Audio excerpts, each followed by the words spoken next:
सवाल पूछा गया है कि टिश्यू के ऊपर अगर पेशाब के कतरात या कतरे लगे हुए हों, वो इंसान भूल कर अपनी जेब में रख ले, उसे पता ना चले, तो ऐसी सूरत में अगर नमाज इंसान अदा करे तो क्या नमाज उसकी हो जाएगी या नहीं? इसके बारे में थोड़ी सी वजाहत कर दें तो उसका जवाब ये है कि अगर किसी शख्स ने ऐसा कोई टिश्यू, उसको कतरों वगैरह की बीमारी हो, अपने अंडरवेयर में रखा हो, फिर निकाल के जब वो खुश्क हो जाए तो अपनी जेब में रख लिया हो, अगर तो उसके ऊपर जो कतरात लगे वो 1 दिरहम की मिकदार से कम हों, जदीद पैमाने की सूरत में 5.94 सेंटीमीटर जो है मुरब्बा सेंटीमीटर की मिकदार, अगर तो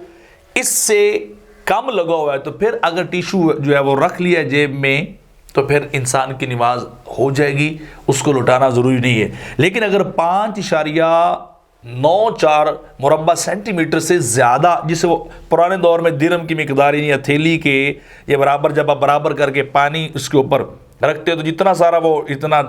जगह को घेरती है, इससे ज़्यादा अगर तो वो पेशाब के कतरात लगे हुए हैं तो फिर उसकी नमाज नहीं। जितनी नमाजें पढ़ी गई हैं, एक हो या ज़्यादा हो, वो सारी की सारी उसके लिए ज़रूरी है कि वो लौटाए, गोया के उसके कपड़े पाक नहीं थे, वो नजस थे, पलीद थे, और नजस कपड़ों के अंदर जो मिकदार पेशाब की है वो 1 दिरहम की मिकदार से कम हो तो जायज़ है। अगरचे वो पता हो तो वो भी नहीं रखनी चाहिए, वो सिर्फ लाइल्मी की सूरत में है कि इंसान अगर रख ले तो उसको पता ना चले। अगर जो है वो जानते बूझते करता है तो फिर वो गुनाहगार होगा, अगरचे नमाज उसकी फिर भी हो जाएगी। यानी वो अगर मिकदार जो है वो दिरहम की मिकदार से अगर वो कम है तो वो भी नहीं रखने चाहिए। लेकिन अगर दिरहम से ज़्यादा वो मिकदार चली जाएगी तो फिर तो कन्फर्म है कि उस बंदे की नमाज जो है वो नहीं हुई, क्योंकि हदीस मुबारका के अंदर आता है कि आक़िल सलाम ने फरमाया कि तुआदुस्सलातु मिन क़द्रि दिरहम मिन अद-दम, यानी अगर एक मिकदार तक